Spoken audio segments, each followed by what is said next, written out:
Thank you, everybody, for tuning in to Outside the Shop with me, your host, Darrell D. Lane, covering everything that I don't get a chance to cover on my regular podcast. And by the way, if you want to check that out, it's on iTunes, Spotify, Stitcher, Apple Podcasts, Google Podcasts, Barbershop Sports Talk.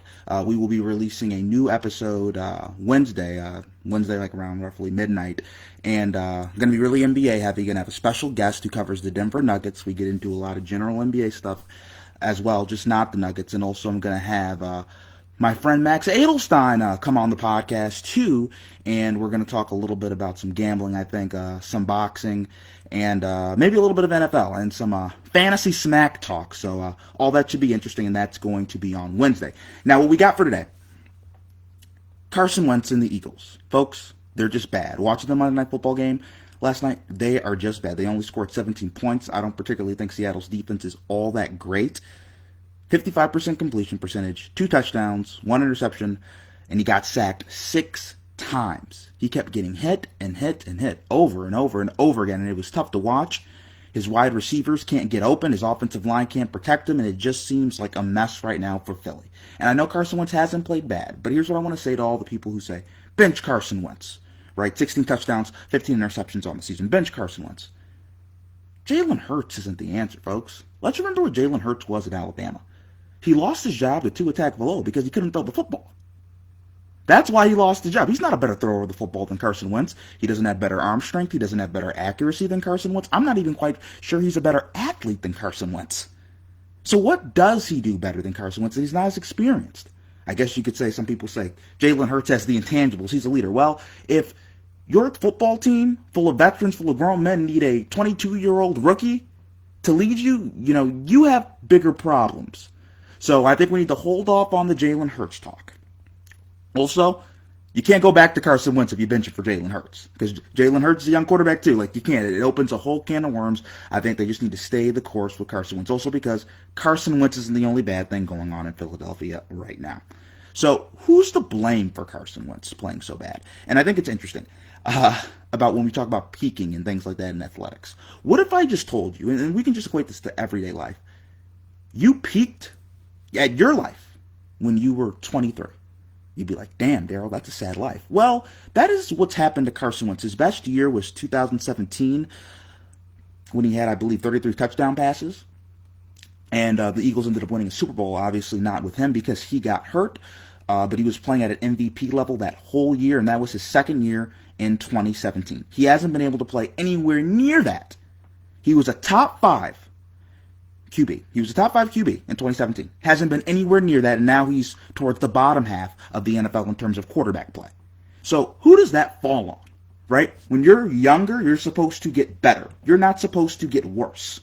You are not supposed to get worse. And he's gotten worse. So I think that kind of falls on Doug Peterson, right?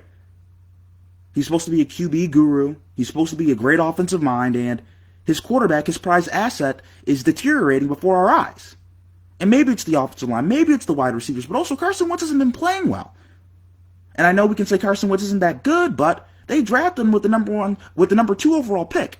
He's theoretically supposed to be a good quarterback with good physical abilities, good traits to win at the position. Yet it's not happening, and he's getting worse. It's not like he was always this way. We've seen what he can be, and he's gotten worse.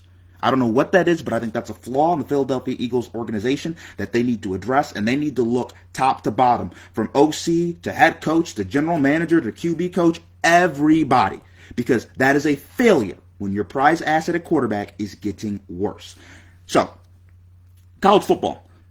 The playoff committee is going to release their second installment of rankings. A couple things I'm interested to see. Where is Ohio State going to be ranked, right? Ohio State, to my surprise, was ranked 4th last week for their first installment. They had Clemson over them. Now, Ohio State didn't play. We know the committee, it seems, because Ohio State hasn't played many games, that they're putting more emphasis on teams like a Clemson and a Notre Dame that have been out there, that have been playing.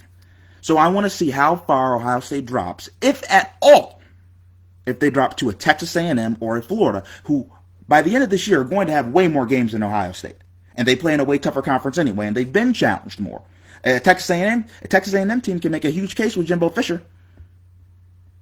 We only lost to Alabama, the best team, your number 1 seed. We play in the SEC, We played all these games.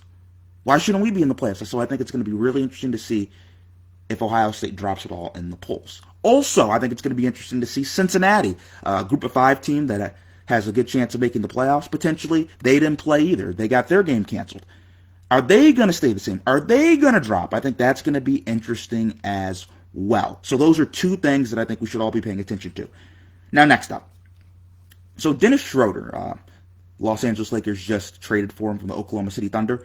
He made kind of waves yesterday when he said he should be the starting point guard. He averaged 19 points per game, yada, yada, yada. Here's the issue, and here's what Schroeder needs to realize. There are only 2 people on the Lakers. Only 2 people on the Lakers that get a say in things. Their names are LeBron James and Anthony Davis. Dennis Schroeder is not LeBron or AD. So Dennis Schroeder needs to, for all intents and purposes, shut the hell up and just play. What you need to have a championship team, you need to have people, you need to have stars that you cater to a little bit, maybe more than you should, but you need to have role players who know their role. Dennis Schroeder should be like the Frank Vogel. Yes, sir. No, sir. You want me to come off the bench? Okay. You want me to start? Okay. You need me one game to play 10 minutes? Fine. One time you need me to play 30 minutes? That is fine. That's what the Danny Greens do. That's what Kyle Kuzma was kind of learning how to do. That's what a Dwight Howard was doing, a JaVale McGee was doing, a KCP was doing.